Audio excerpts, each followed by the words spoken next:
नमस्कार दोस्तों, मैं राहुल सिंह अपने यूट्यूब चैनल सरकारी नौकरी नोटिफिकेशन में आप सभी का स्वागत करता हूं। आज के इस वीडियो में हम लोग बात करेंगे भूतपूर्व प्रधानमंत्री डॉक्टर मनमोहन सिंह के बारे में, अब जिनका हाल ही में निधन हो गया है। आइए हम उनके बारे में आपको कुछ महत्वपूर्ण तथ्य बताते हैं।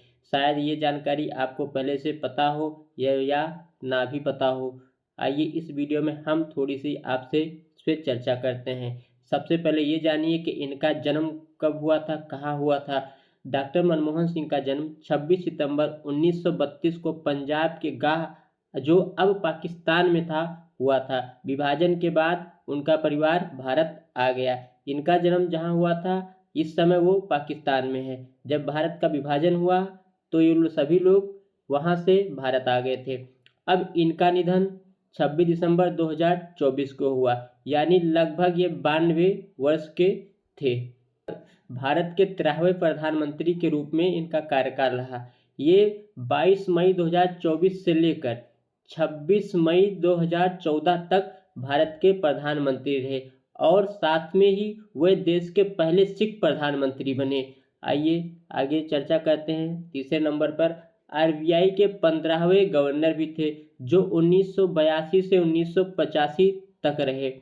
चौथे नंबर पर है 10वें राज्यसभा के विपक्ष के नेता थे, जो 1998 से 2004 तक थे। ये राज्यसभा के विपक्ष के नेता थे। उसके बाद इन्हें 2004 में प्रधानमंत्री बना दिया गया और ये कार्यकाल इनका 2014 तक चलता रहा।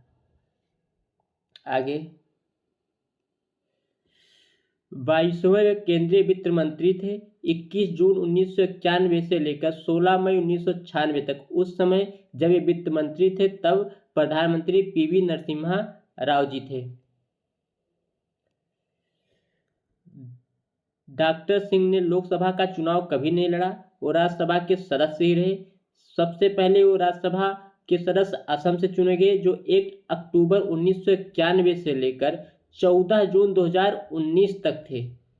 और दूसरी बार जब वो राज्यसभा के सदस्य चुने गए तो वो 19 अगस्त 2019 से लेकर 3 अप्रैल 2024 तक राजस्थान से रहे। उन्होंने पंजाब विश्वविद्यालय से अर्थशास्त्र में स्नातक, फिर कैम्ब्रिज विश्वविद्यालय से अर्थशास्त्र में प्रथम श्रेणी में डिग्री एंड ऑक्सफोर्ड विश्वविद्यालय से अर्थशास्त्र में डॉक्टरेट की उपाधि डॉक्टर फिल हासिल की। 1991 आर्थिक सुधारों के वास्तुकार डॉक्टर मनमोहन सिंह ने भारत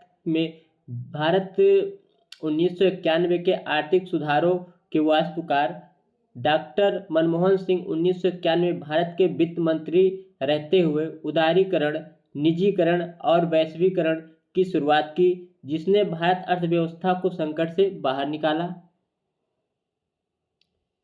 इनकी प्रमुख उपलब्धियां जो प्रधानमंत्री के रूप में थी, पहली उपलब्धियां थी मनरेगा। उनके कार्यकाल में राष्ट्रीय ग्रामीण रोजगार योजना की शुरुआत हुई, गारंटी योजना नरेगा की शुरुआत हुई।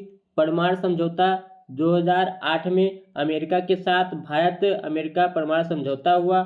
1987 में इन्हें पद्म विभूषण से सम्मानित किया गया था। अब उम्मीद है कि इनके ना रहते हुए इन्हें भारत रत्न दिया जाएगा और इसकी मांग भी कांग्रेस वाले उठाएंगे ही। और कांग्रेस वाले क्या, इन्होंने जो भारत के लिए किया इसके लिए इन्हें भारत रत्न देना बनता भी है, क्योंकि 1991 में जब हमारा देश सबसे बड़े संकट से जूझ रहा था तब एलपीजी लाकर इन्होंने ही इस देश को आर्थिक स्थिति से बाहर निकाला था और इसके लिए भारत इनका हमेशा ऋणी रहेगा। जय हिंद, जय भारत, नमस्कार, धन्यवाद।